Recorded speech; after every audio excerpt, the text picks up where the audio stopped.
O reino místico da morte. Este é um assunto fascinante. Vocês sabem que eu sou um cientista.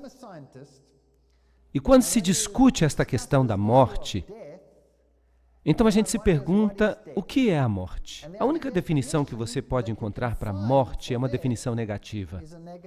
A morte é o oposto da vida. Mas o que é vida? A vida é algo que não está morto. É isso.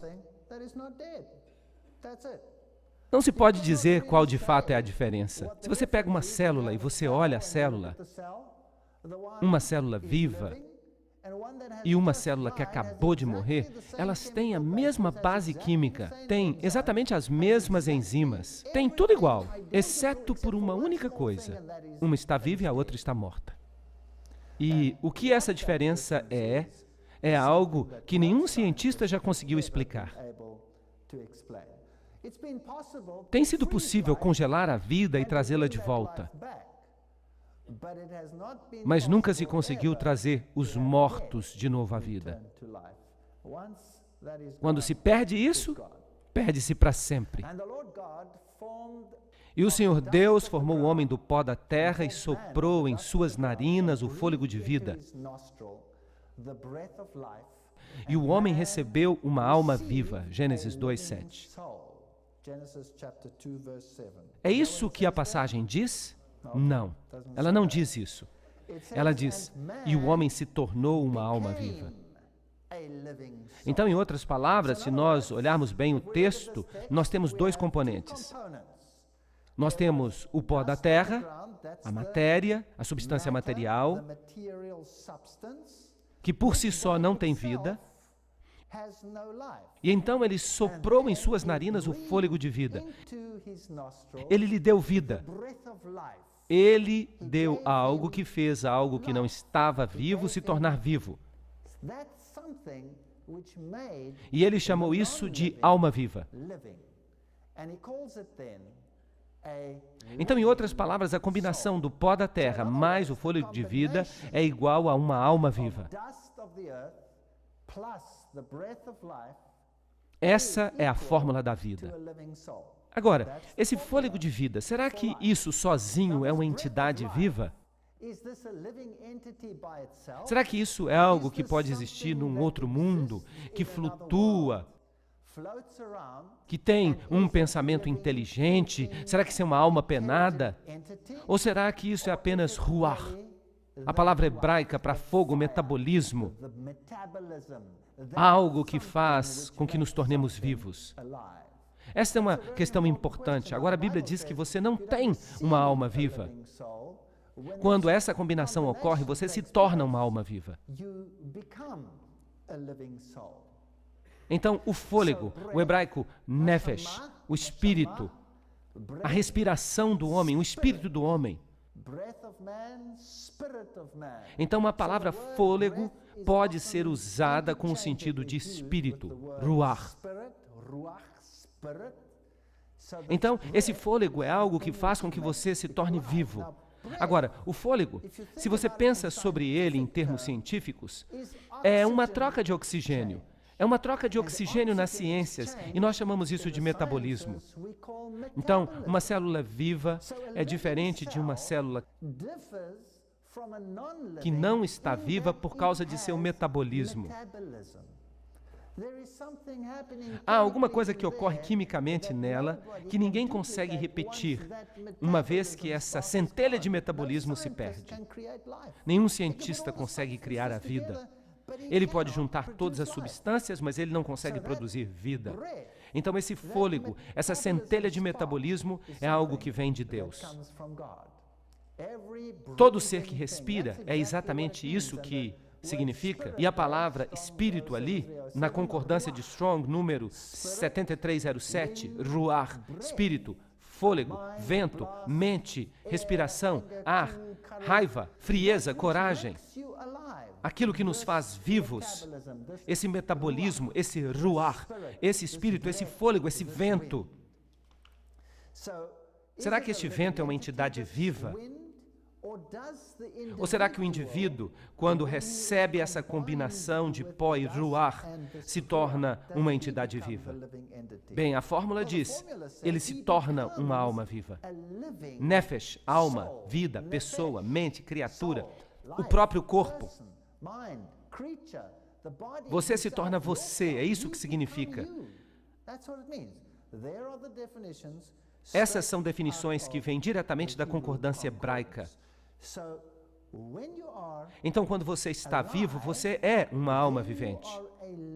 Você é Nefesh, uma alma vivente. Você se torna uma entidade. Você não é duas entidades, você é apenas uma entidade. E o Senhor Deus ordenou ao homem dizendo, de toda árvore do jardim tu comerás livremente, mas da árvore do conhecimento do bem e do mal tu não comerás dela, pois no dia em que dela comeres, tu certamente morrerás. Gênesis 2, 16 e 17. Agora, o que isso significa? Será que o texto significa que no dia que você comer do fruto, você se separará e você viverá eternamente na nuvem número 9 como espírito?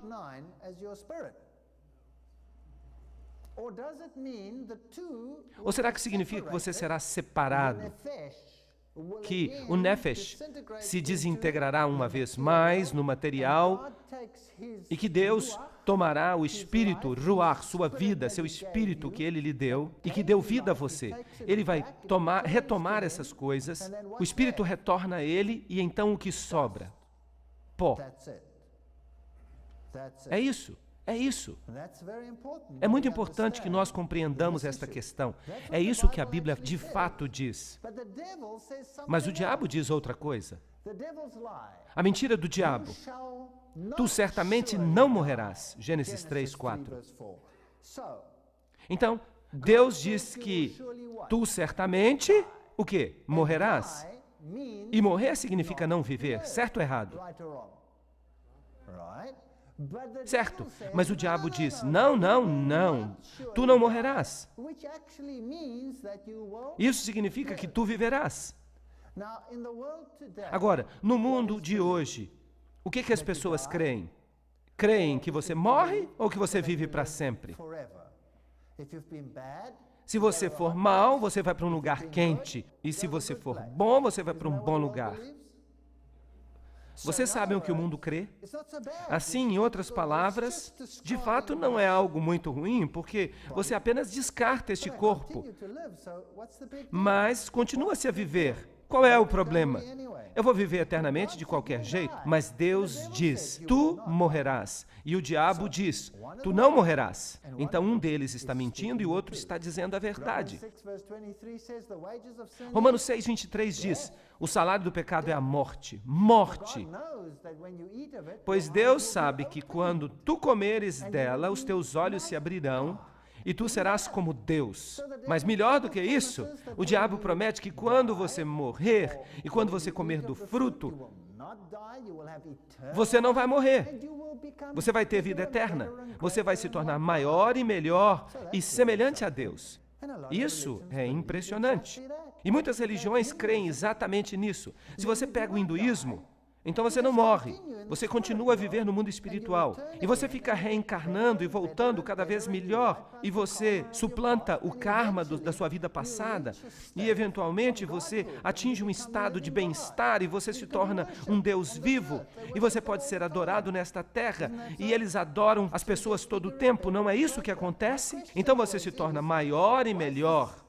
Minha pergunta sempre é, por que isso acontece se as condições estão se tornando cada vez piores? Se eles estão se livrando do seu karma por milhões de anos e se eles estão ficando cada vez melhores, então eles não estão fazendo um bom trabalho? Estão? Eu não acho que eles estão fazendo um bom trabalho porque tudo está tão ruim neste mundo. Então, os teus olhos se abrirão e tu serás como Deus, conhecedor do bem e do mal. Gênesis 3, 5.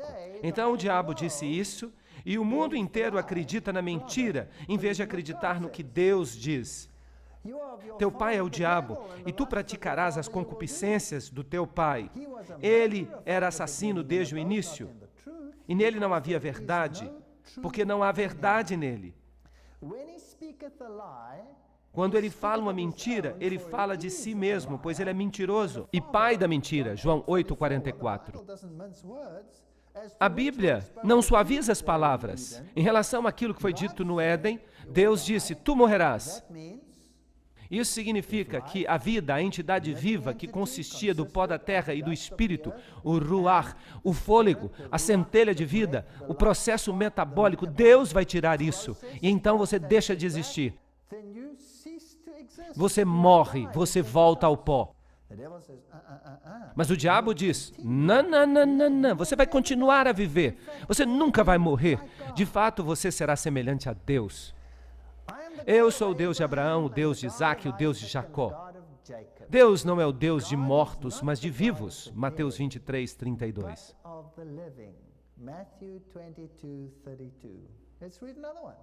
Vamos ler outro verso, Marcos 12, 27. Ele não é um Deus dos mortos, mas o Deus dos vivos. Portanto, errais grandemente. Pois ele não é um Deus dos mortos, Lucas 20, 38, mas dos vivos. Pois todos vivem para ele. Agora, isso é fascinante, porque Deus diz que ele é o Deus dos vivos. Agora, ele menciona alguns nomes aqui. Ele fala de Abraão, de Isaac, de Jacó. Eles estão vivos ou eles estão mortos?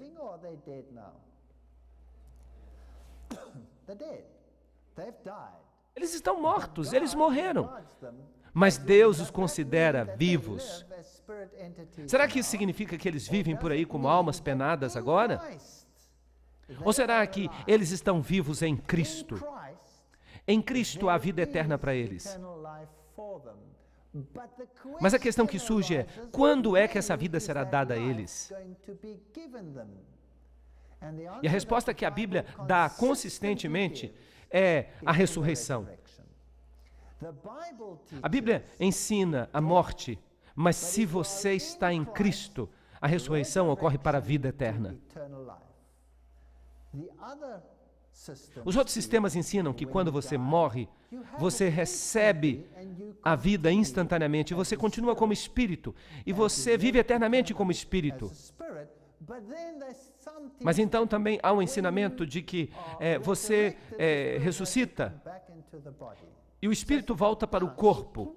Então o espírito precisa voltar e o corpo precisa ressurgir. Mas como viverão então no futuro? Novamente como corpo. E enquanto isso eles vivem como espírito, mas eles nunca morrem. Isso não está consistente com o ensinamento bíblico. O resumo final é que Deus não conta aqueles que morreram em Cristo como mortos. Ele os conta como vivos, porque nele eles têm vida. Agora, Osíris, o deus dos mortos, Osíris era adorado não como Deus dos vivos, mas como Deus dos mortos. De fato, a principal coisa que podia acontecer a você era morrer.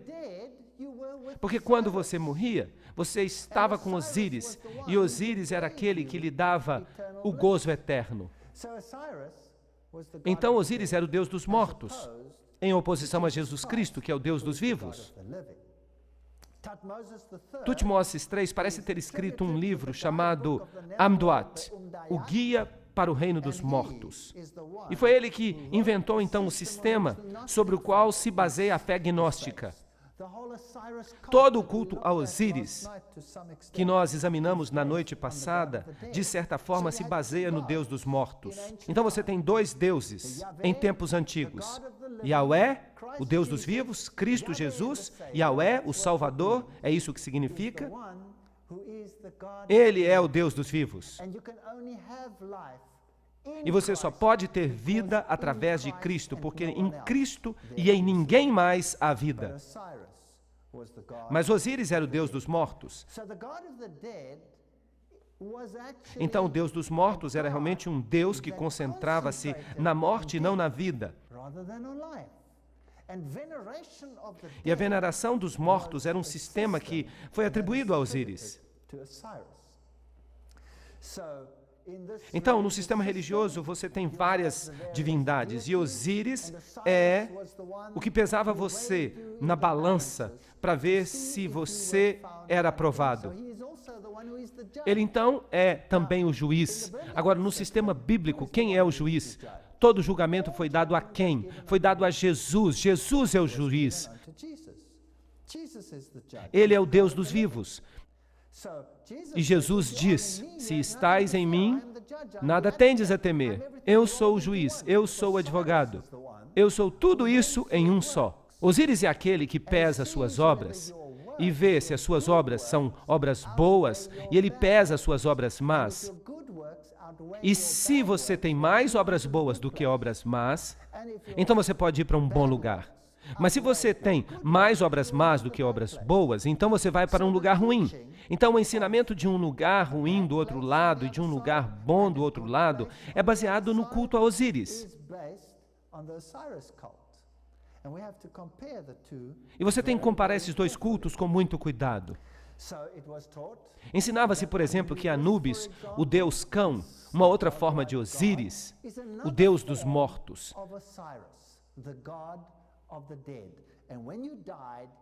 E que quando você morria, era ele que guiava você através desse processo que ocorria do outro lado. Então, quando o faraó morria, toda a sua família devia morrer. Todos os seus funcionários deviam morrer com ele. E eles provavelmente morriam alegremente, porque eles estavam simplesmente passando para o outro lado para servir numa capacidade mais exaltada do que eles serviam antes. Então eles não tinham que temer. Há religiões hoje em dia em que as pessoas estão preparadas para fazer tudo quanto é tipo de coisa doida para poder entrar nesse estado de gozo. Eles até se explodem para entrar nesse estado de gozo. Eles não têm conhecimento das Escrituras com respeito ao fato de que isso é uma tolice. Então se pensava que a vida continuava após a morte e que ela aliviava os fardos que você carregava, levando a você para viver numa nuvem do céu cheio de gozo. Agora, a veneração e a consulta aos mortos são proibidas na Bíblia. Deuteronômio 18, 12 e 18 diz: não se encontrará entre vós aquele que faz o seu filho ou a sua filha passar pelo fogo. Agora, será que as religiões ainda praticam as caminhadas no fogo? Sim ou não? Sim, claro que sim. Vá para o Oriente. E com respeito às religiões do mundo ocidental e à nossa sociedade, vocês sabiam que no processo de educação das grandes companhias hoje em dia, andar pelo fogo se tornou tão comum porque há instrutores que pertencem à nova era e eles treinam você para posições de autoridade no mundo dos negócios. E eles fazem com que os que estão sendo treinados andem sobre o fogo, para que eles vençam os seus temores. Isso é algo que Deus proíbe. Ele também proíbe o uso de adivinhação, o uso de encantamento, a consulta a bruxas e médiums. Mas, no entanto, hoje em dia fala-se muito de Harry Potter e seus amigos. É legal ser um bruxo ou uma bruxa, ser um encantador, um consultador de espíritos familiares, um bruxo, um necromante, alguém que consulta os mortos, pois todas essas coisas são abominações ao Senhor. E por causa dessas abominações, o Senhor teu Deus as tirou de diante de ti. Deuteronômio 18, 10 a 12. Uau! Agora, se você fica tão exaltado e tão espiritual e tão perto de Deus, e se tudo é tão maravilhoso quando você morre, então por que Deus não proíbe que você faça nenhuma dessas coisas? Que você se comunique com o mundo espiritual, o outro lado? Por que Ele não permite que você seja um bruxo? Por que você não pode fazer essas coisas? Por que não? Porque quando você morre, você está morto. Então quem é que se faz passar pelos mortos em vez dos próprios mortos? Quem é ele? Deve ser Satanás, o enganador. As forças demoníacas. Então, quando você invoca os nomes dos mortos, você os chama e não aos espíritos. Você, de fato, conjura os espíritos dos mortos. E eles não têm dificuldade nenhuma em aparecer como as pessoas que já se foram. Todo mundo que entra em contato com uma pessoa morta ou com uma sepultura era considerado impuro e não podia fazer parte da adoração do templo. Isso não significa que se alguém morresse na família, você não poderia enterrá-lo, porque eles enterravam seus mortos. Eles enterraram Abraão, enterraram Isaac, enterraram Jacó. Eles chegaram a carregar os ossos de José de volta para a terra prometida. Então isso não proibia o sepultamento dos mortos ou coisa parecida, ou fazer últimas homenagens a alguém que tinha falecido, ou demonstrar a sua dor com aqueles que estavam chorando. Isso tinha que ver com adoração. Deus separou os sistemas de adoração que envolviam os mortos. Separou-os tão longe quanto o Ocidente é do Oriente. Não devia restar nenhuma dúvida a respeito da veneração dos mortos. Deus separou essas duas coisas completamente. E Deus disse: ninguém vai fazer parte do meu culto no templo e ao mesmo tempo adorar os mortos. Isso não significa que você não possa sepultar alguém que morreu. Eu não estou falando disso. Eu estou falando de adoração. E qualquer um que tocar o que está morto com uma espada nos campos abertos, ou um corpo morto, ou um osso de um homem, ou uma sepultura, será impuro por 7 dias. Números 19 e 16. Então, você não devia nem chegar perto das sepulturas. E por que Deus estabeleceu uma distinção tão nítida? Porque o paganismo cria na veneração dos mortos. Na África, de onde eu venho, todas as grandes religiões se baseiam puramente na veneração dos mortos.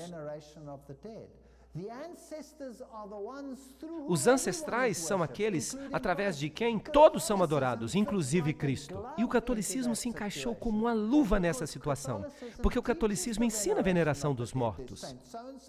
Há esse santo e aquele santo e outro santo mais, e santo para todos os gostos.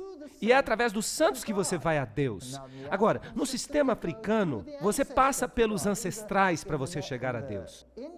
Entre os índios, a cultura do homem pele vermelha, você tem que fazer exatamente a mesma coisa. Tudo se baseia no paganismo. É tudo o que eles fazem. E é por isso que Deus estabeleceu uma distinção nítida e disse: escutem, não deve haver veneração dos mortos. De fato, eu não quero que vocês se envolvam com isso. Você não pode entrar em contato com essas entidades dos mortos. Vocês não devem presumir que elas estejam ativas em seu favor, porque essas pessoas estão mortas, e morto é morto. E o Senhor Deus disse a Moisés: fala aos sacerdotes, aos filhos de Arão, ninguém se contaminará com os mortos entre o meu povo. Levítico 21:1. Distinções muito nítidas, muito claras.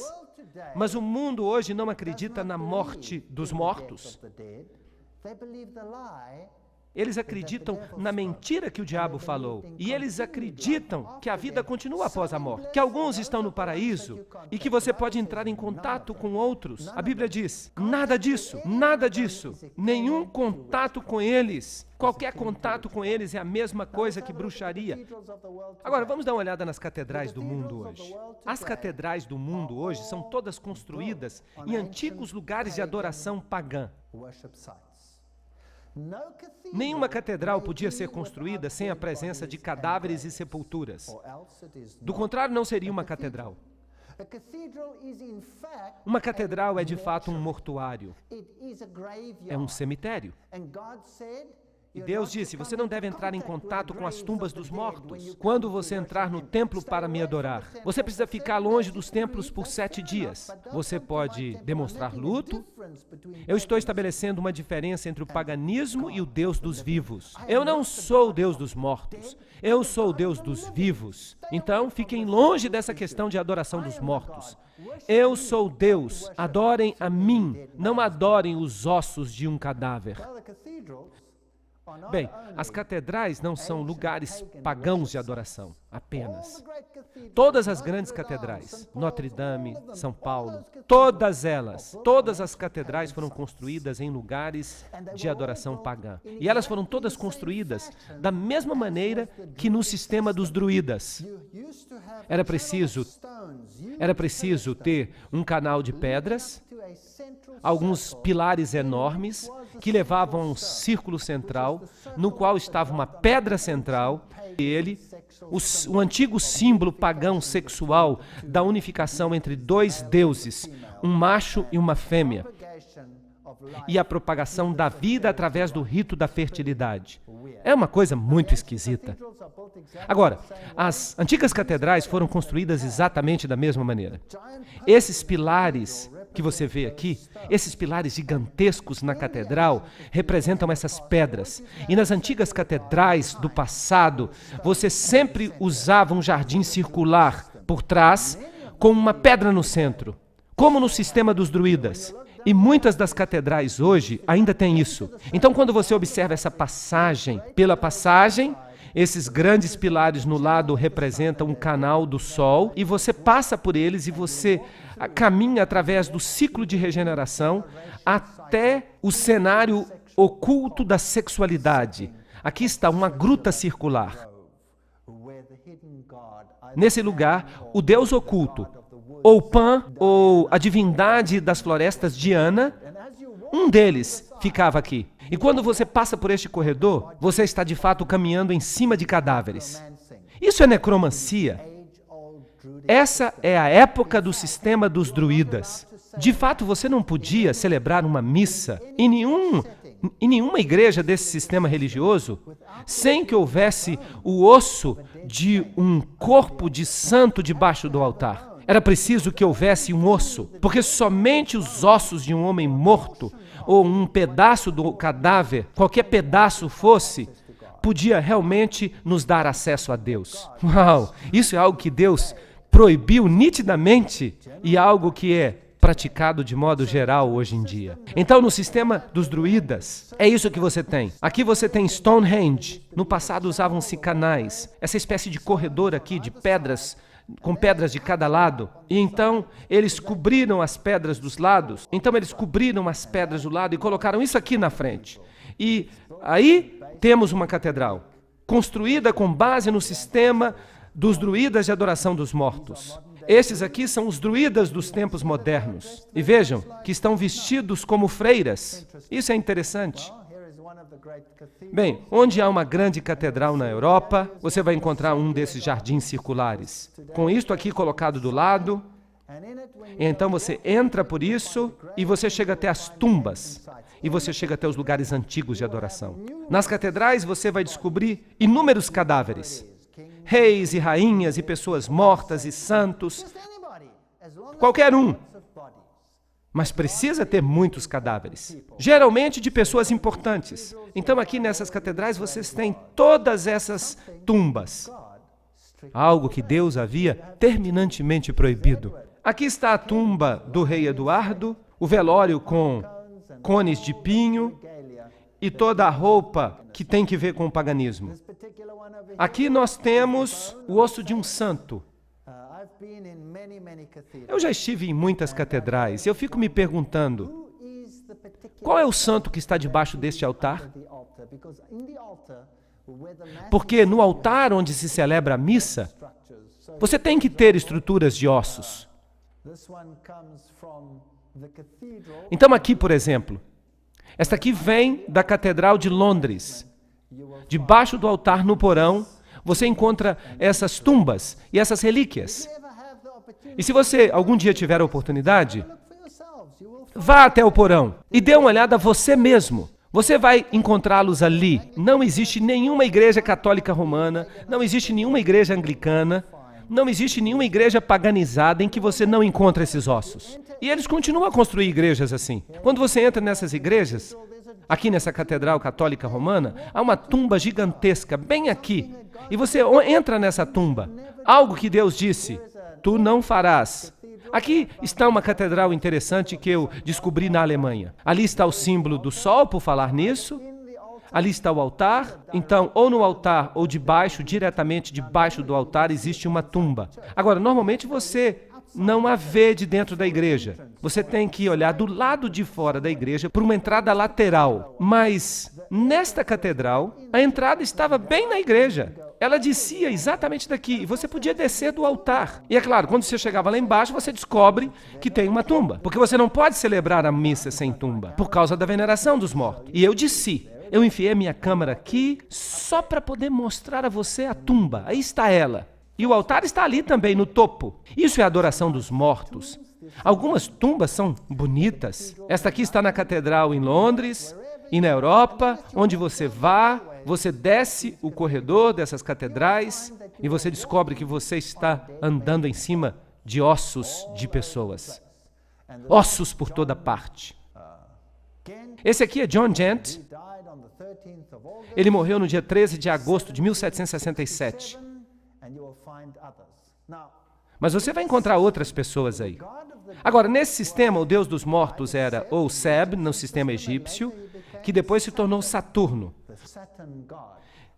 O deus Saturno. E o símbolo de Saturno era um crânio com 2 ossos, que é também o símbolo dos piratas, é claro. E também é o símbolo do deus dos mortos. Mas esse não é o símbolo de Jesus Cristo. Esta é uma catedral católica romana na Europa. Lá em cima você tem a Fênix. Aí está o símbolo de Lúcifer. Não é o símbolo de Jesus Cristo. E você encontra aqui Anubis. Eles nem se dão ao trabalho de esconder isso. Anubis, o deus dos mortos egípcios. Então você escolhe. Você quer servir o Deus dos mortos ou você quer servir o Deus dos vivos? Você escolhe qual? E o catolicismo em geral? O Papa entre nós. A santificação do padre Joseph Gerhard. Aqui temos um exemplo moderno de um ser humano que é santificado, que é canonizado. E vocês ficariam surpresos em descobrir quem pode ser canonizado. Qualquer pessoa que fez algo para Roma pode ser canonizado, virar santo. Estão discutindo muito a canonização de um cardeal hoje em dia. Uau! Então, se isso acontecer, você vai poder orar para ele. Bem, em qualquer caso, aqui de novo está o símbolo do sol. E no catolicismo, a veneração dos mortos é muito, muito proeminente. É por isso que as antigas religiões pagãs se associaram prontamente com o catolicismo. Neste mosteiro particular, aqui estão os ossos e os esqueletos de todos os monges que já viveram através dos séculos no catolicismo, neste mosteiro especialmente. Aqui, quando você morria, você não era enterrado. Você era separado e depois limpo, e depois você se tornava parte da decoração. E quando você entra no lugar, diz que você pode se beneficiar das obras justas. Porque nas vidas desses monges, eles fizeram obras mais justas do que eles precisavam para ir para o céu. Então, houve uma sobra de justiça. Então, eles puseram essa bacia aqui. E nela você pode juntar a justiça que escorre deles. E isso não é piada. Isso é uma doutrina católica. Eu era católico, eu fui católico. Então você entra aqui e você pega um pouco da justiça que escorre, você anda por aqui e ora aos mortos. Aqui todos os ossos e crânios estão em pé aqui, em Roma. E os sacerdotes dizem que isso equivale a levar os ancestrais à missa. O que está acontecendo de fato é que eles estão fazendo rituais de magia negra em seus cultos. E isso está acontecendo por todo o mundo, na África especialmente. E esse tipo de adoração antigo do ancestral está vivo e voltou hoje ao que era no início. Então você pode orar a esses santos, você pode pedir a sua mediação, você pode tomar emprestado um pouco da sua justiça, do seu excesso de justiça, e Jesus Cristo, que é o único mediador entre Deus e o homem, é marginalizado. Você nunca conversa com ele, porque você está ocupado com suas audiências, com os ossos desses homens mortos que estão aqui. Agora, quando você vai para o islamismo, é exatamente a mesma religião. O Islã também é a veneração dos mortos. É a mesma coisa que o catolicismo. É por isso que por trás das cenas não há problema entre as duas religiões. Aqui temos uma famosa mesquita na Síria, uma das mesquitas mais velhas. E por falar nisso, esta mesquita é o lugar que o Papa escolheu para pedir desculpas por todas as obras más que aconteceram no passado em nome da religião. Eu fui a essa mesquita e eu fiquei surpreso de ver o que estava acontecendo ali. Aqui vocês podem ver os muçulmanos orando neste altar particular. Esse é um altar fascinante, porque neste altar aqui, na mesquita, está o corpo de um personagem interessante. De fato, não está todo o corpo, está apenas a cabeça. E é o fato de sua cabeça estar enterrada aqui, debaixo desses pilares, que faz com que a mesquita seja um lugar de adoração. Alguém pode dar um chute aí para me dizer de quem é a cabeça que está nessa mesquita? A cabeça de João Batista. Agora, você vai ficar surpreso de que João Batista, que é reverenciado pelos cristãos, devesse estar numa mesquita reverenciada pelos muçulmanos.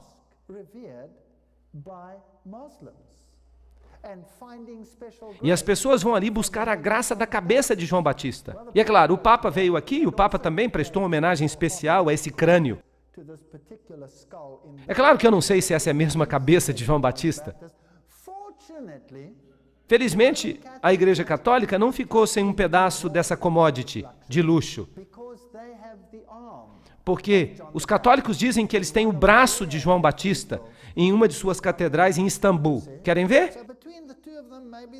E talvez outros pedaços estejam também distribuídos entre os dois. Eu não sei, mas não é triste? É muito triste ter esse ritual de orar aos mortos. Pois tu és pó e ao pó voltarás. Gênesis 3:19. Em Adão todos morreram. 1 Coríntios 15:22. Então toda a humanidade que estava em Adão está sujeita à morte. Esse é o resumo final. E a morte é a ausência de vida. Você fica morto. E o Senhor Deus formou o homem do pó da terra e soprou em suas narinas o fôlego de vida, e o homem se tornou alma vivente. Gênesis 2:7. Então o pó voltará à terra como era, e o espírito voltará a Deus que o deu. Ele retorna a Deus. Ele nunca foi uma entidade. Ele é Ruach, o espírito, o fôlego de vida, que retorna para Deus e então você cessa de viver. Eclesiastes 2:7. Vamos ler o que acontece aqui em Jó 27:3. Enquanto o meu fôlego estiver em mim e o Espírito de Deus estiver nas minhas narinas. Esse é o paralelismo hebraico. Isso significa que o fôlego e o Espírito são a mesma coisa. Em outras palavras, ele está dizendo, esta é a situação e esta é a situação, repetindo-a em palavras diferentes. Isso é que é o paralelismo hebraico. Como nós já vimos também na concordância, isso significa que esse princípio doador de vida, o Espírito, é a mesma coisa que o fôlego, o princípio doador de vida que vem de Deus. Enquanto o meu fôlego, esse princípio doador de vida, o fato é que eu respiro e enquanto o Espírito de Deus estiver nas minhas narinas, o fôlego está nas minhas narinas. É por isso que eu estou vivo. Se Deus tirar o fôlego, esse princípio doador de vida de mim, o que acontece comigo? Eu morro. Vejam isto aqui. Ezequiel 18:4. A alma, nefesh, que pecar, esta morrerá. Então as pessoas dizem, eu morro porque a minha alma permanece viva. Não, não, não. A alma é a entidade que está viva. Ela significa o corpo mais ruach, o espírito. E quando eu morro em pecado, eu morro. Esta alma, nefesh, a entidade viva, morre, deixa de existir. Assim, a alma não é uma entidade separada que vai e se senta numa nuvem lá no céu e fica tocando harpa.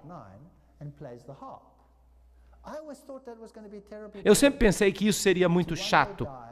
Um dia eu morrer e me sentar numa nuvem e tocar harpa. Foi por isso que eu deixei a igreja e me tornei ateu. Mas depois eu voltei para a igreja. Essas questões sempre me fascinaram. A Bíblia King James usa a palavra alma 1.600 vezes. Mas ela nunca usa a expressão alma imortal. Essa expressão não existe. Não existe isso. Só Deus é imortal. A Bíblia declara que a morte é um sono 53 vezes. Claro, você dorme quando você está em Cristo, porque Cristo é o Deus dos vivos. E quando você morre, a Bíblia diz que se você está em Cristo, é como se você estivesse dormindo. E Deus há de acordá-lo no dia final. Vamos ver então o que acontece quando você morre. Mas o homem morre, passa. Sim, o homem entrega o seu espírito, o ruach, o espírito. E onde está ele? Jó 14:10. O homem morre, é eliminado. É isso que a nova King James diz no mesmo texto. O homem expira. O que é ele? Essa palavra espírito aqui é a mesma palavra expirar. Não é uma boa tradução, então tenham cuidado com a sua tradução. A palavra expirar significa deixar de respirar. Não está certo? Ele deixa de respirar. Então o fôlego sai dele, o princípio de vida sai dele. O hebraico gavá, morrer, ficar morto, perecer, expirar, estar a ponto de morrer. É isso que significa. E quanto tempo ele permanecerá nesse estado? Jó 14:12 diz: até que os céus deixem de existir. Eles não acordarão, nem se levantarão de seu sono. Este é o ensino da Bíblia. Quando você morre, você fica no estado de sono durante quanto tempo?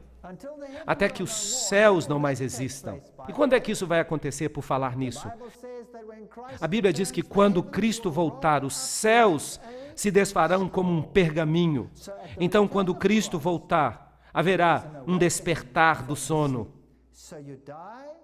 Então você morre, você se torna nada, você dorme até o dia da ressurreição. E não é por sua vontade que você acordará deste sono. Vamos dar uma olhada no exemplo prático que Jesus deixou para nós. João 11:11. Nosso amigo Lázaro dorme. Lázaro era um amigo de Jesus Cristo. Jesus Cristo era um amigo de Lázaro. O nosso amigo Lázaro dorme.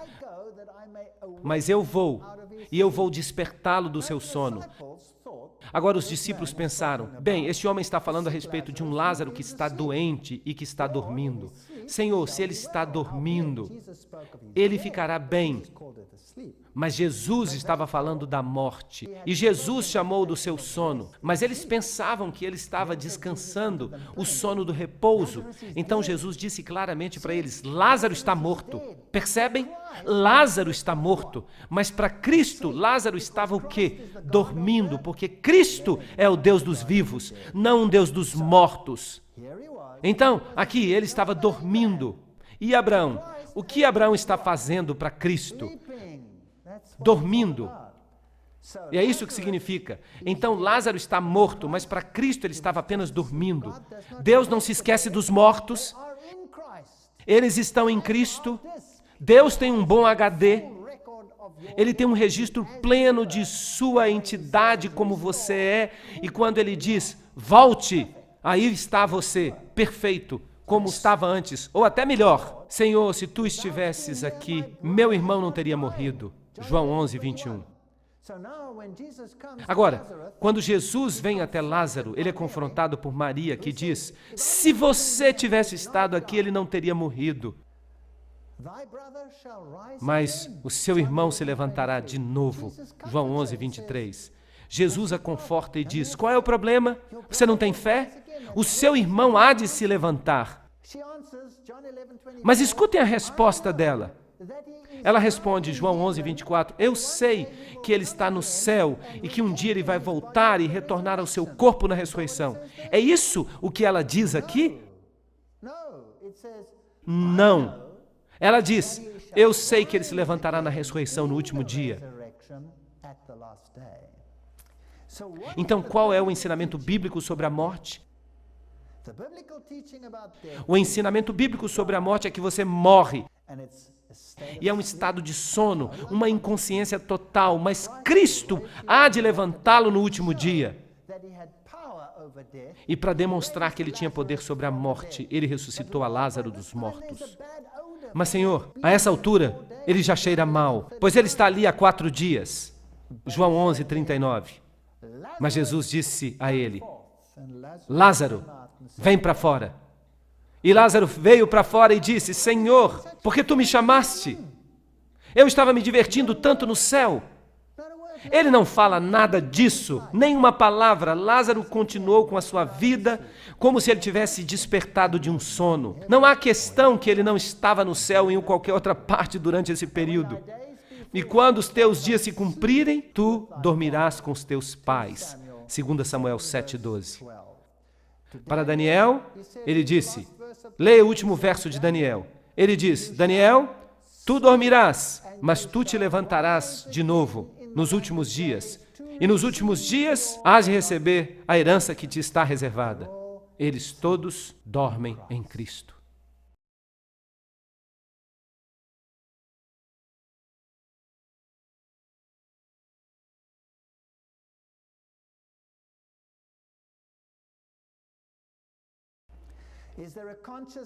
Há uma existência consciente do homem após a morte?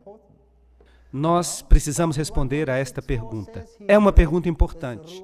Bem, Salmo 146:4 diz, este fôlego, este ruar, este princípio doador de vida, o Espírito de Deus retorna a Deus, ele retorna a esta terra, e nesse mesmo dia os seus pensamentos perecem. Então, quando você morre, não há mais pensamento. Não há mais pensamento cognitivo. Pois os vivos sabem que vão morrer, mas os mortos não sabem nada. Também o seu amor e o seu ódio e a sua inveja, tudo isso perece. Eclesiastes 9:5-6. Então, quando nos dizem, há uma casa mal assombrada ali, é uma casa mal assombrada porque o cara que vivia ali teve um caso com fulano de tal, e eles o mataram. E agora esse casal fica assombrando aquela casa e ficam brigando e discutindo por causa da inveja que tem do seu relacionamento, do relacionamento que eles tinham antes de morrer. Essa explicação é bíblica ou não? Ela está totalmente fora da Bíblia, totalmente fora da Bíblia. Pois os vivos sabem que eles vão morrer, mas os mortos não sabem nada. Tanto o seu amor quanto o seu ódio, a sua inveja, tudo isso perece. Então, quando o príncipe Charles, da Inglaterra, consulta uma pessoa que já morreu, com quem ele está falando de fato? Ele não está falando com essa pessoa que já morreu. Ele pode pensar que está falando, mas a Bíblia diz que essa pessoa não o ajudará em nada, porque os seus pensamentos pereceram. Essa pessoa não existe mais. Os mortos não louvam ao Senhor, nem aqueles que já desceram ao silêncio. Salmo 115:17. Então, quando você morre, as pessoas dizem, aquela pessoa está agora no céu, na presença de Deus, louvando a Deus. Não, não. O Salmo 115:17 diz, os mortos não louvam o Senhor, nem aqueles que já desceram ao silêncio. Não há nada lá embaixo, nada, apenas silêncio. Pois na morte não há lembrança de ti. Na sepultura, quem te dará ação de graças? Salmo 6:5. Ninguém. Você não pode louvar a Deus depois que você morrer. Se você quer louvar a Deus, você tem que louvá-lo agora. Você não terá uma segunda chance mais tarde. Não existe purgatório, onde você possa queimar alguns dos seus pecados veniais para que você encontre graça diante de Deus. Pois aquilo que acontece com os filhos dos homens acontece também com os animais. Está escrito, aquilo que acontece com os filhos do homem acontece com os animais. O que acontece com um acontece com o outro. Assim como um morre, o outro também morre. Então os animais e os homens morrem do mesmo modo. Todos eles têm um fôlego. Um fôlego. Agora, muitas igrejas ensinam que as pessoas, quando elas morrem, que elas vão para o céu, mas que os animais não vão porque eles não têm alma. Mas isso não é bíblico. Aí está o texto bíblico e a Bíblia não pode se contradizer. Todos morrem da mesma maneira. O animal tem exatamente o mesmo metabolismo que o ser humano. Qualquer cientista pode confirmar isso. Eu posso transplantar um órgão de animal e colocá-lo num ser humano. E se eu conseguir superar o problema da rejeição, essa pessoa provavelmente viverá. Então não há diferença entre o modo como um animal vive e o modo como um ser humano vive. A única diferença é que o ser humano toma decisões cognitivas a respeito de sua vida e está sujeito ao juízo de Deus. E, portanto, ele vive em Cristo ou vive sem Cristo. Então, os animais morrem do mesmo modo que os seres humanos. Eles têm o mesmo espírito, ruach, o princípio doador de vida. Então, o homem não tem vantagem sobre o animal. Isso não é interessante? É por isso que precisamos ler a Bíblia com cuidado. Isaías 38:18 indica que há uma linda harmonia em toda a Bíblia. Pois a sepultura não pode louvar a ti, a morte não pode celebrar a ti. Aqueles que descem à cova não têm esperança em relação à tua verdade. A decisão tem que ser tomada agora, não mais tarde. O que quer que te venha à mão para fazer, faze-o com toda a tua força, pois não há trabalho, não há obra, nem conhecimento, nem sabedoria na sepultura para onde vais. Eclesiastes 9:10. Então, quando você está morto, você está morto. Se você quer fazer algo, faça-o agora. Se você precisa perdoar alguém com quem você tem um problema, faça-o agora. Você não pode fazer isso mais tarde. Você não pode voltar como um fantasma e resolver os seus problemas. Não se pode falar de casas mal assombradas e coisas parecidas. Isso é demonologia, isso é espiritismo. Imagine quanta confusão poderia ser evitada se as pessoas aceitassem a doutrina bíblica da morte. Que alívio maravilhoso! Eu fiquei tão aliviado quando eu ouvi que a minha mãe estava adormecida. Eu tenho confiança que um dia ela acordará em Cristo. Eu tenho confiança nisso, que a minha mãe, que não sabia toda a verdade, mas eu sei que Deus a julgará de acordo com o que ela, a minha mãe, sabia.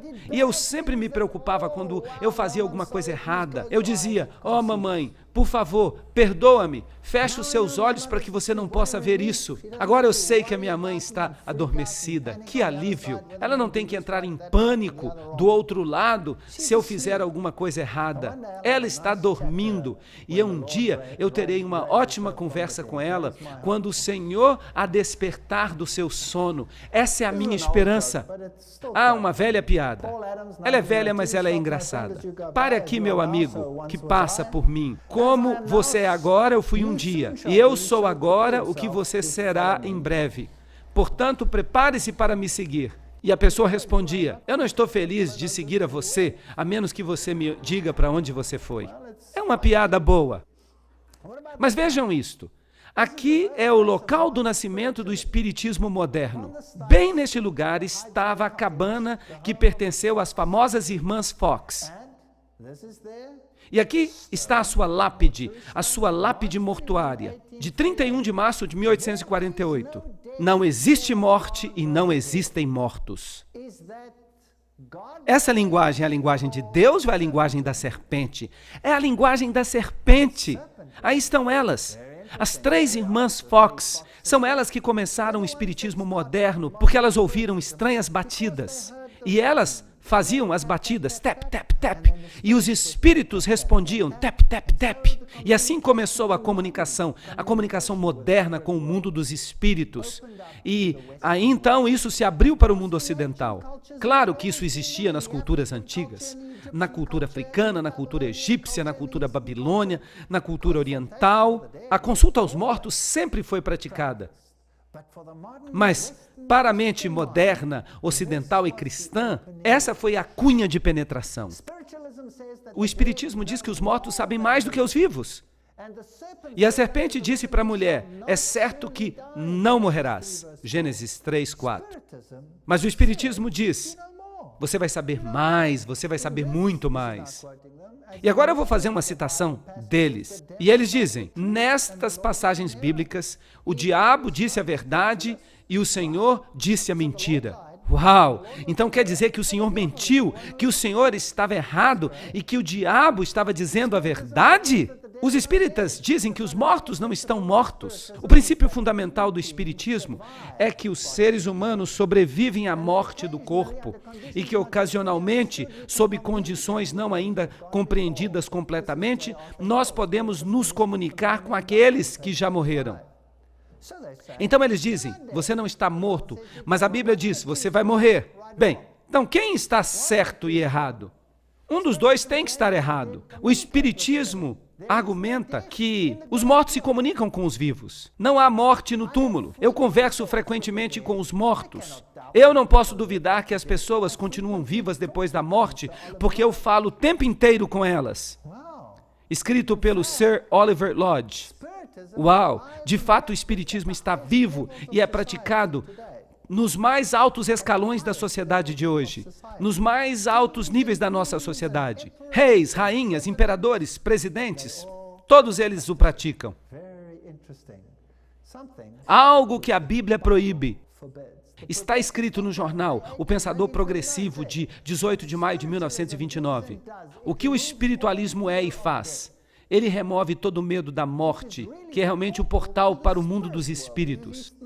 Eis aí o misticismo oriental, da adoração a Osíris. Trata-se de Anubis. Ensina-se que a morte não é a interrupção da vida, mas uma mera mudança de condição. O espiritismo é a mensagem de Deus para os mortais, declarando que não há morte, que todos aqueles que já morreram ainda vivem, que há esperança na vida além para aqueles que são mais pecadores. Continuem a pecar, não importa, você pode consertar isso mais tarde, pois toda alma progredirá através dos séculos até as alturas sublimes e gloriosas, onde Deus é amor e amor é Deus. E eu sempre digo, olhem para a Índia, olhem para Calcutá, como centenas de anos de encarnação melhorou a qualidade da vida lá. Isso é ridículo. Essa é a mentira mais patética do universo. E o diabo a inventou e o mundo creu nela. Esse é o fato da questão. Assim como a nuvem desaparece, também aquele que desce à sepultura não retorna. Ele nunca mais voltará à sua casa. Jó 7, 9 a 10. Você não pode conversar com os mortos, porque os mortos não sabem de nada. E se você conversar com um morto, você está de fato conversando com o diabo, que diz, eu sou. Eu tenho fitas que mostram isso. O meu sogro estava profundamente envolvido com o espiritismo. Ele gostava da nova era. Ele acreditava em todas essas coisas. E eu posso contar a vocês histórias que vocês não crerão. Não percam a minha palestra de amanhã. Eu vou falar sobre o movimento da nova era. Seus filhos vêm para honrá-lo e ele não sabe de nada. Eles são humilhados, mas ele não percebe isso. Jó 14, 21. Então o que se prega na sepultura? Que eles estão olhando para você, não fique triste. Mas que conforto para mim, que a minha mãe nunca me viu. Ela não viu os meus erros, os meus equívocos. Ela está dormindo. E Jó 16, 22 diz, em poucos anos mais, eu irei para o lugar de onde jamais retornarei. E compete ao homem morrer uma vez, mas depois disso, o juízo. Hebreus 9, 26. Aí está. A reencarnação foi embora. Adeus. Ou você acredita na Bíblia ou você acredita na mentira. Um dos dois. Não existe reencarnação. Não existe ciclo. Não existe segunda chance. É agora ou nunca. Compete que o homem morra um dia. E então haverá a ressurreição e o juízo. Quer nós gostemos disso ou não. Quando disserem a vocês, procurem um médium ou alguém que consulte os espíritos e murmure encantamentos, pois todos recorrem a seus deuses e aos mortos em favor dos vivos. O que vocês estão fazendo consultando os mortos? Falem com Deus. Não consultem os mortos, não consultem as estrelas e os médiuns, não consultem os bruxos e os necromantes. A lei é o testemunho. Se eles não falarem dessa forma, é porque não há luz neles. Isaías 8:20. Se eles não falarem de acordo com a Bíblia, esqueçam. Esqueçam, eles estão mentindo.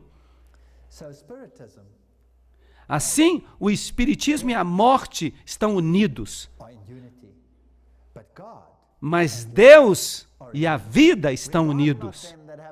Não considerem aqueles que têm espíritos familiares, não busquem os bruxos, não se contaminem com eles, pois eu sou o Senhor seu Deus. Levítico 19:31. Talvez os filmes de Harry Potter possam agradar a alguns, mas eles plantam as sementes nas mentes, e essas sementes amadurecerão e produzirão frutos de injustiça. Entidades espirituais que saem das pessoas, uivando pelas casas, bons espíritos, maus espíritos, bons bruxos, maus bruxos. Que monte de porcaria isso é! E os nossos filhos estão fazendo essas coisas. E fazendo onde? Até na igreja. Vocês acreditam nisso? Não coloquem a sua confiança nos príncipes, nem nos filhos dos homens, nem naqueles que não podem ajudar. O seu fôlego se vai, o seu ruar, a sua vida, volta para o pó.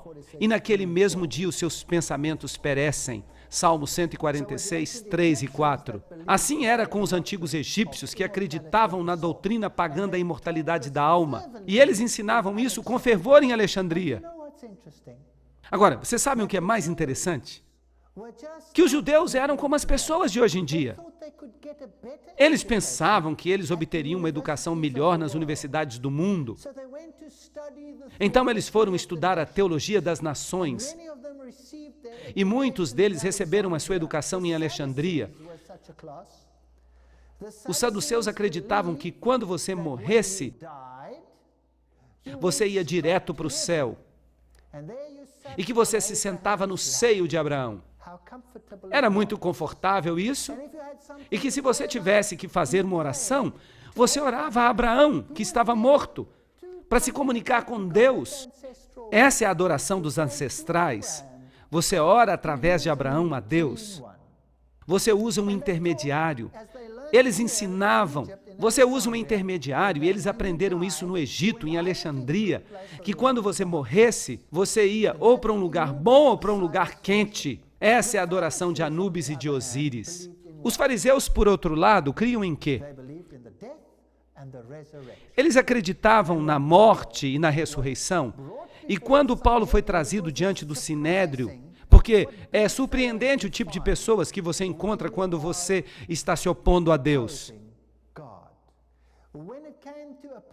No que diz respeito à sua oposição a Cristo, os fariseus e os saduceus estavam em perfeita harmonia uns com os outros.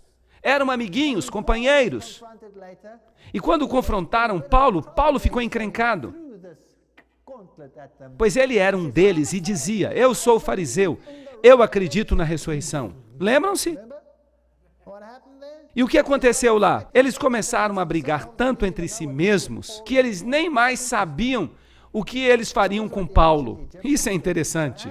Então, os antigos egípcios acreditavam nessas coisas. A adoração dos ancestrais, na maioria dos casos, é simplesmente o espiritismo do Oriente que serve como expoente da imortalidade. Esse é o resumo de tudo.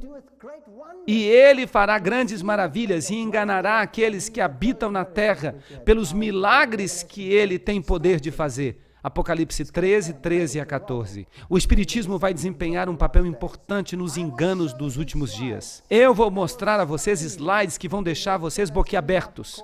Eu tenho uma palestra que vai vir que se chama Sinais e Maravilhas. Não percam!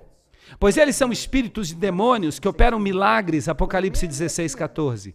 Quando Maria aparece ao mundo católico romano, ou ao mundo islâmico, como ela frequentemente faz, entre aspas, quem é que está aparecendo? Maria está dormindo,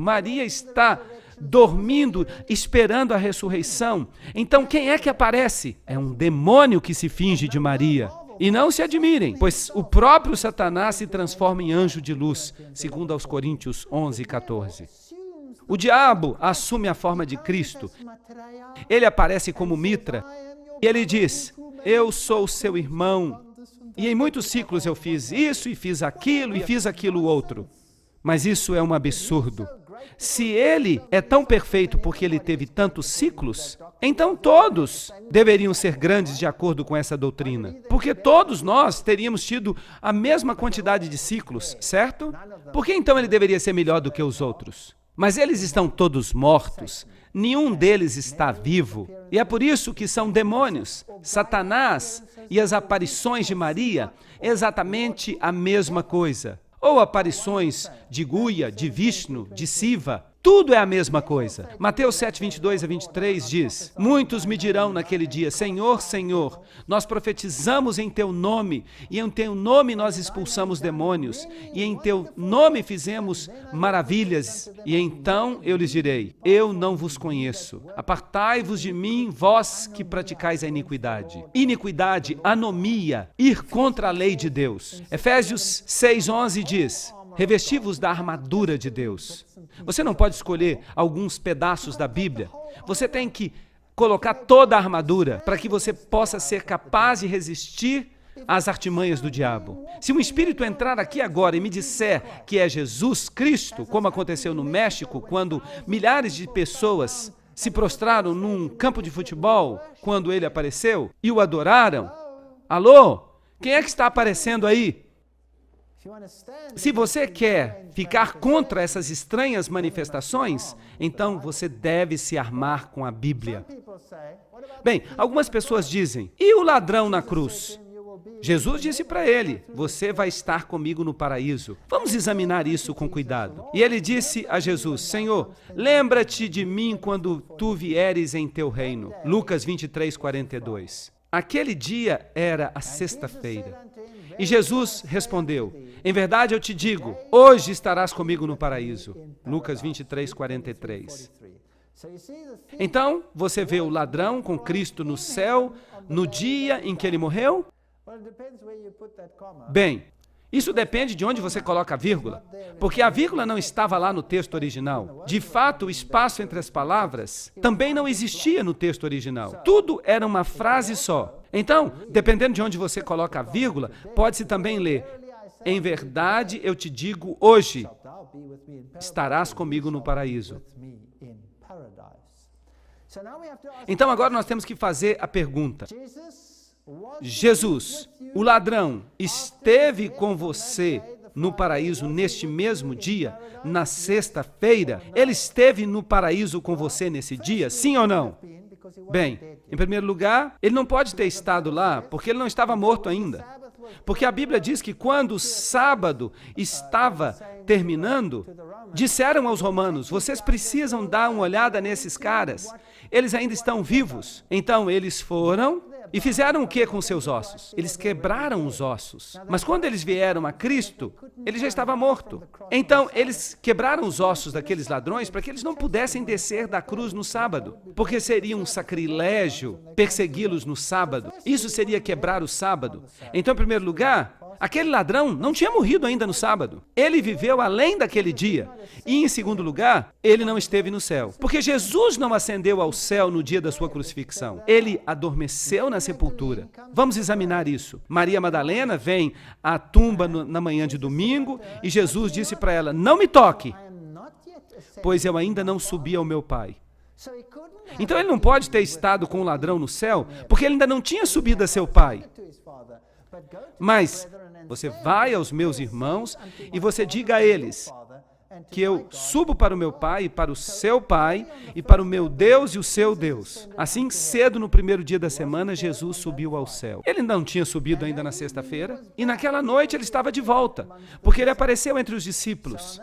Então, naquele dia, ele foi para o Pai e o Pai aceitou o seu sacrifício.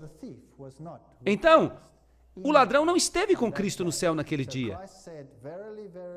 Então Cristo disse, em verdade eu te digo hoje, estarás comigo no paraíso. Deus não se esquece dos mortos. Se um homem morrer, voltará a viver? Todos os dias do meu tempo eu aguardarei, até que me venha uma mudança. Tu hás de me chamar, e eu te responderei. Tu terás o desejo das obras das tuas mãos. João 14, 14 a 15.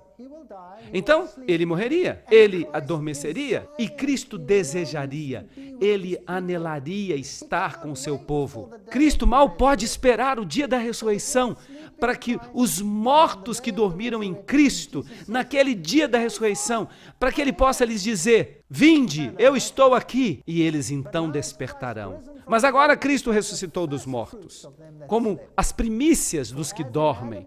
Pois assim como todos morreram em Adão, do mesmo modo todos viverão em Cristo. Cristo é as primícias. E depois dele, aqueles que são de Cristo, quando? Na sua vinda. Agora a Bíblia diz que houve uma oferta movida, uma oferta de primícias. Agora, quando Cristo se levantou dos mortos, houve um terremoto. O que aconteceu?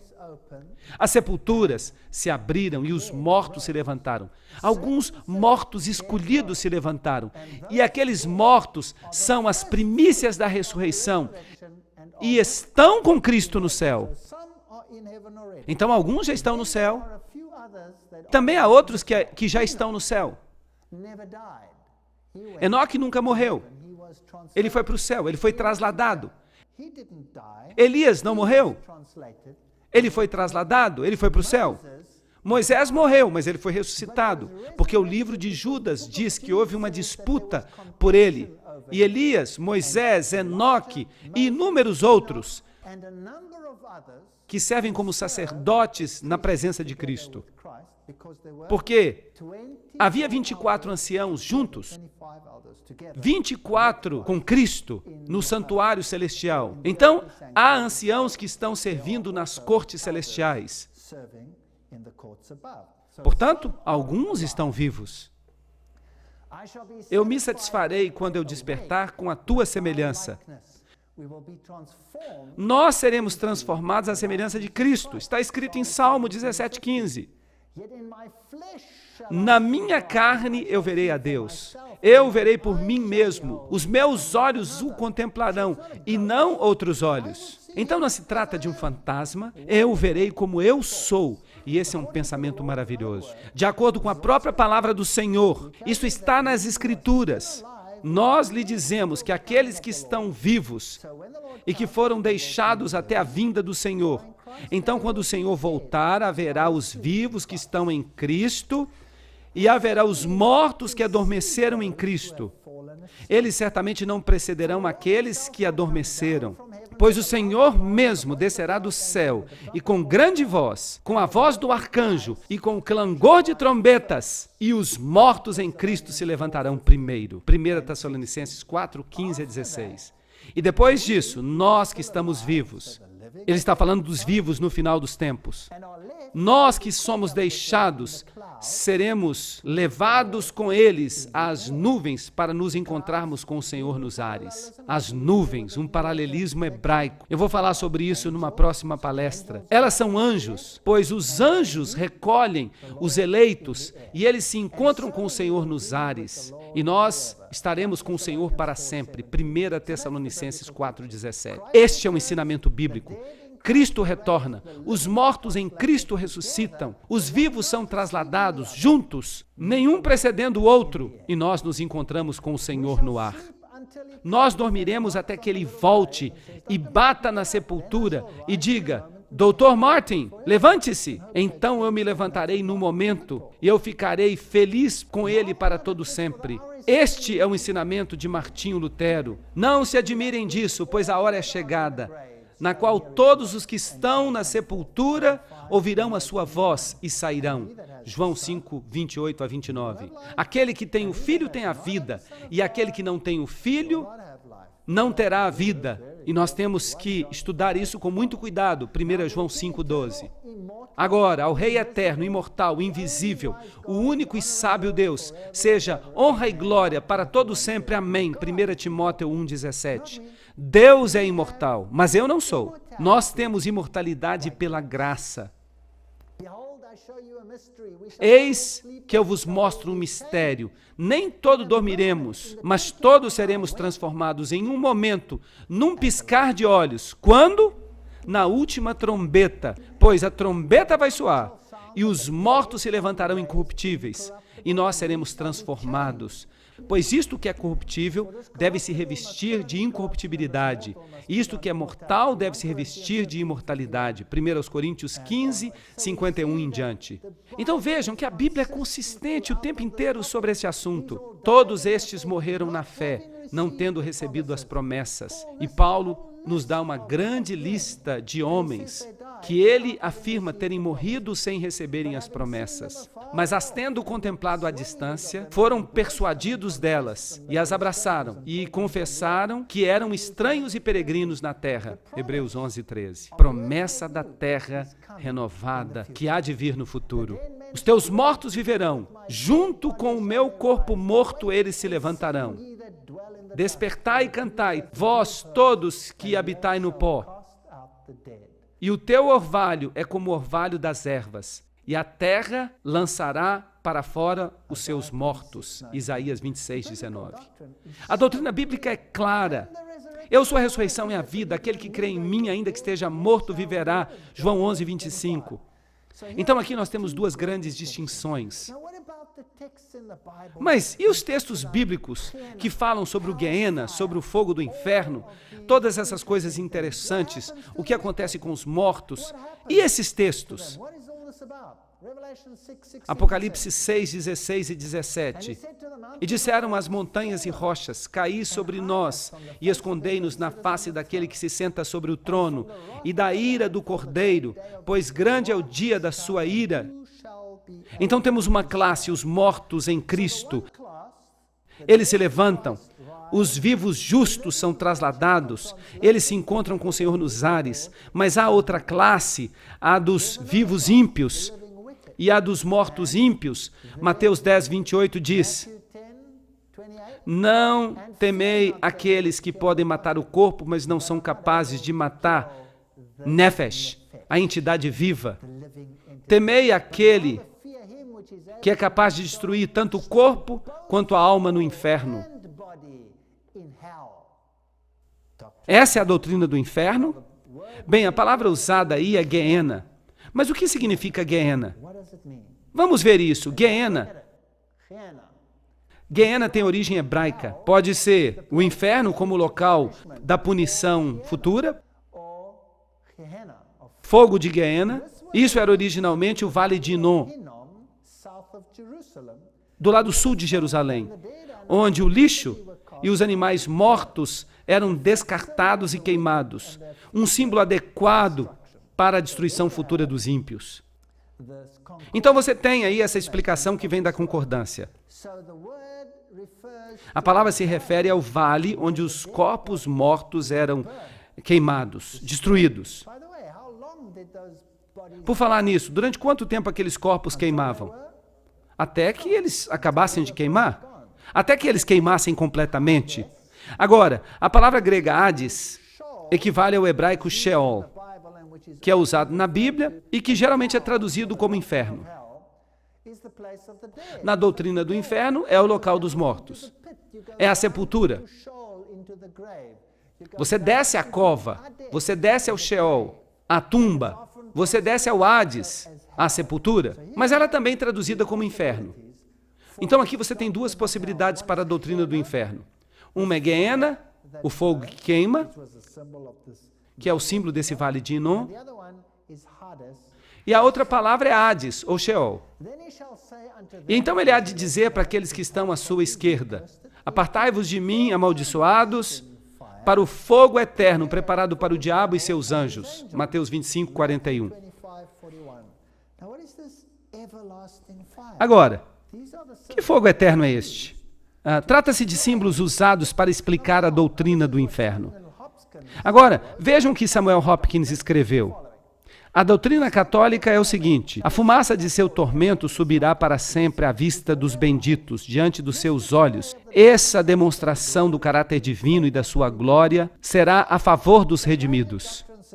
Então a doutrina católica diz que se aqueles que estão queimando lá embaixo, o contraste entre os redimidos e aqueles queimando é muito grande e é a favor dos redimidos, uma espécie de entretenimento. Isso é interessante e que dá prazer àqueles que amam a Deus. Isso é grande. Então, se eu tenho minha filha ou meu filho e eles estão lá embaixo, será que isso me daria o maior prazer do mundo enquanto eu estou sentado no céu e os vejo sendo queimados? Isso é nojento. E Samuel Hopkins diz que se o fogo se apagasse, se o tormento acabasse, isso acabaria com a felicidade e glória dos benditos. Essa é uma ideia doente. Essa é uma ideia doentia de bênção e felicidade. É uma ideia muito doentia. Então essa ideia de as pessoas queimando para sempre, esse é um conceito católico romano. Ezequiel 13:11 diz: assim como eu vivo, diz o Senhor, eu não tenho prazer na morte dos ímpios. Deus não tem prazer na morte. Se o ímpio se voltar do seu caminho, viverá. Arrependei-vos, apartai-vos dos vossos caminhos ímpios, pois por que havíeis de morrer, ó casa de Israel? Ezequiel 33:11. Ele diz, eu não tenho prazer na morte. Ezequiel 18:32. E esta é uma espada que atravessa o coração da doutrina católica. No livro Religião Católica, Martin, página 290, diz: o Concílio de Trento decidiu, no purgatório as almas podem apagar o débito apenas pelo sofrimento. Então aqui se ensina sobre um entreposto em direção ao céu. Você tem o inferno, onde há tormento eterno, mas se você não era tão mal, você poderia queimar um pouco dos seus pecados. Mas eu lhes digo que ou Deus perdoa você ou Ele não perdoa. Que o ímpio abandone o seu caminho e que o injusto abandone os seus pensamentos, que eles voltem ao Senhor e Ele lhe dará misericórdia. E ao nosso Deus, pois Ele perdoará apenas em parte. Isaías 55:7.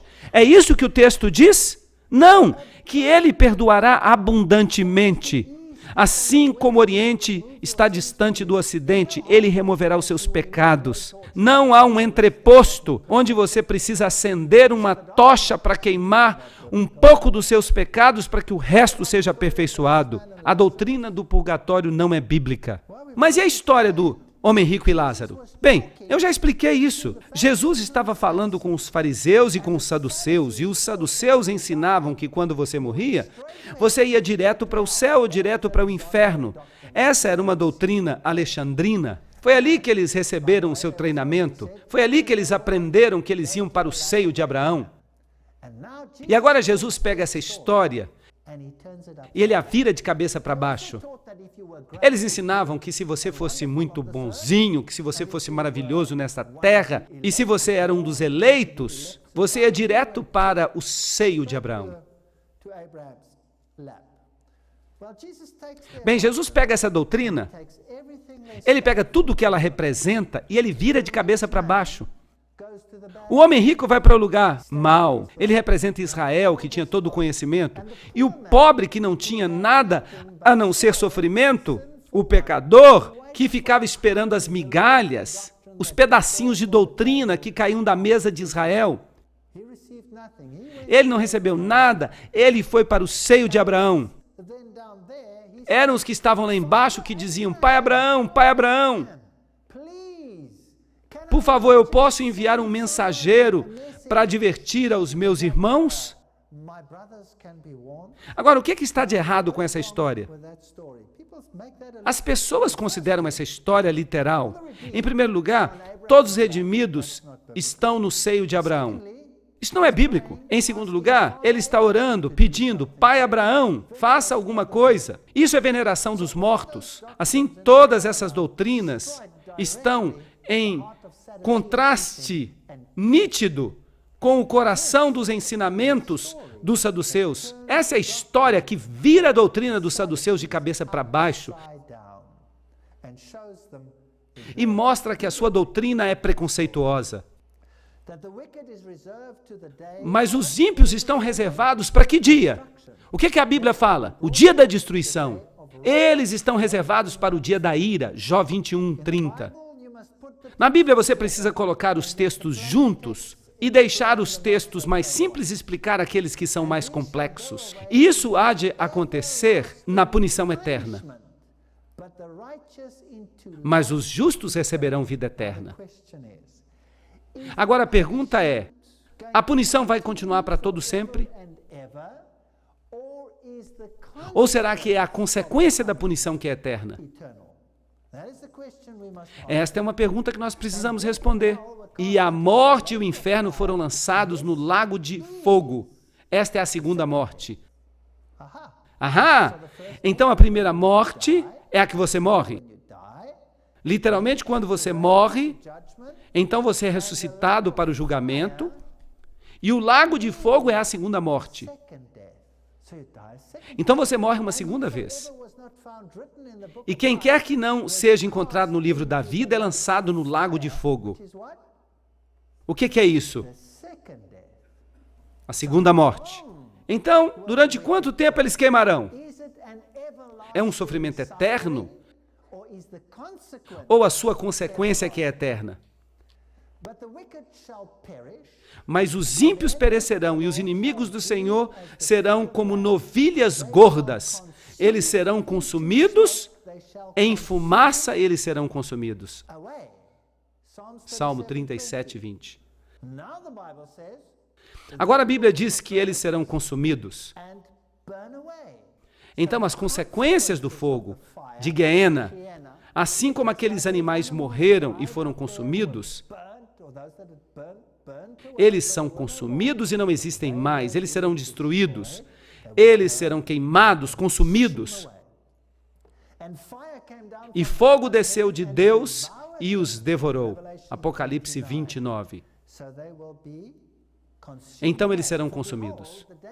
Pois eis que vem o dia, que será abrasado como forno, e todos os orgulhosos, sim, todos aqueles que praticam a impiedade, eles serão como palha, e o dia há de vir, para que eles sejam queimados, diz o Senhor dos Exércitos, e eu não deixarei nem raiz e nem ramo. Malaquias 4:1. Eles serão queimados completamente. Eis os exemplos na Bíblia, tornando a cidade de Sodoma e Gomorra em cinzas. Ele os condenou com a destruição, tornando-os um exemplo daqueles que vivem impiamente. 2 Pedro 2:6. Agora, eles sofreram as consequências do fogo eterno. O fogo queimou eternamente?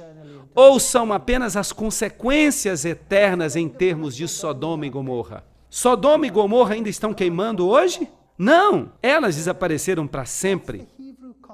Essa é a consequência da expressão para todo sempre, o conceito de que é a consequência que é para sempre. Assim como Sodoma e Gomorra e todas as cidades ao seu redor que se entregaram à fornicação e que foram atrás de carne estranha, elas estão estabelecidas como exemplo da vingança sofredora do fogo eterno. É um exemplo da eternidade do julgamento, do juízo. Serão como se nunca tivessem existido. Obadias 16. Em outras palavras, os ímpios perecerão e serão consumidos. Deus não os queimará para todo sempre. Isso seria incrivelmente injusto. Que por uma vida tão curta, as pessoas queimassem eternamente. Esse não é o caráter de Deus. Esse é o caráter que pertence a outra pessoa. A Bíblia não ensina isso, mas as pessoas distorcem a Bíblia para ensinar isso, mas ela não ensina isso. E tu pisarás o ímpio, pois eles serão, o quê? Cinzas sob as solas dos teus pés, no dia em que eu estou preparando, diz o Senhor dos Exércitos. Aqui está o resumo de tudo. Se você tem a Cristo, você se levanta para a ressurreição. Se você está vivo quando Ele voltar, você será trasladado junto com os justos e você encontrará o Senhor nos ares. E então viverão por quanto tempo? Para sempre, pois em Cristo há vida. Sem Cristo não há vida, há morte. Você se levantará, você será julgado, você saberá por que você será lançado no fogo eterno, o fogo descerá do céu, você sofrerá o tormento de Guiena, e então tudo vai acabar. Bem assim, tudo vai acabar. Durante quanto tempo? Para sempre, para sempre. E tu pisarás o ímpio, pois eles serão como cinzas debaixo das solas dos teus pés, no dia em que eu estou preparando, diz o Senhor dos Exércitos, Malaquias 4:3. E o que acontece com Satanás? Ele vai viver para sempre? Será que nós vamos ser lembrados da impiedade e da tristeza deste planeta para todo sempre? Não. Ezequiel 28, 18 e 19 diz: eu trarei o fogo para o teu meio. Ele está falando de Satanás. E ele te devorará. E eu te reduzirei a cinza sobre a terra, à vista de todos que te contemplam. E tu não mais existirás. Isso não está claro? Está bastante claro. Mas as pessoas distorcem essa passagem.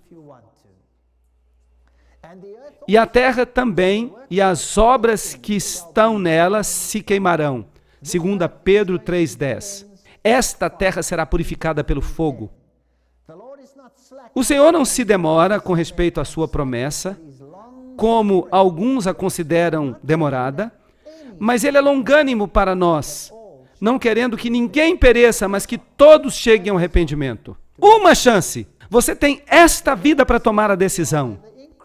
No fim desta vida, você ou vai pertencer a Cristo, ou você não vai pertencer a Cristo. E se você pertence a Cristo, você tem vida. E aqueles que tiverem praticado bem, se levantarão para a ressurreição da vida. Mas aqueles que tiverem praticado mal, se levantarão para a ressurreição da destruição. João 5:29. Isso não é claro? Eu acho que é muito claro. Pois a trombeta soará e os mortos se levantarão incorruptíveis, e nós seremos transformados, pois o que é corruptível deve se revestir de incorruptibilidade, e aquilo que é mortal deve se revestir de imortalidade. Então há de se passar o que está escrito: a morte foi tragada pela vitória. 1 Coríntios 15, 52 a 54. E então, quando o pecado tiver sido removido, e os pecadores tiverem sido removidos, e os demônios tiverem sido removidos, Deus recriará o planeta. E eu vi um novo céu e uma nova terra, pois o primeiro céu e a primeira terra passaram. Então, em vez de estar no céu e ver os ímpios queimando por toda a eternidade, para que você se delicie no sofrimento deles, não existe essa doutrina doentia na Bíblia. Essa é uma doutrina do paganismo. Ela vem de Babilônia e foi ensinada no mundo inteiro. E as pessoas do mundo creem nela em todos os sistemas religiosos, inclusive na linha principal do cristianismo. E a linha principal do cristianismo foi tão longe a ponto de adorná-la com enfeites pagãos, de modo que as catedrais do mundo inteiro, elas se transformaram em templos pagãos dedicados à morte.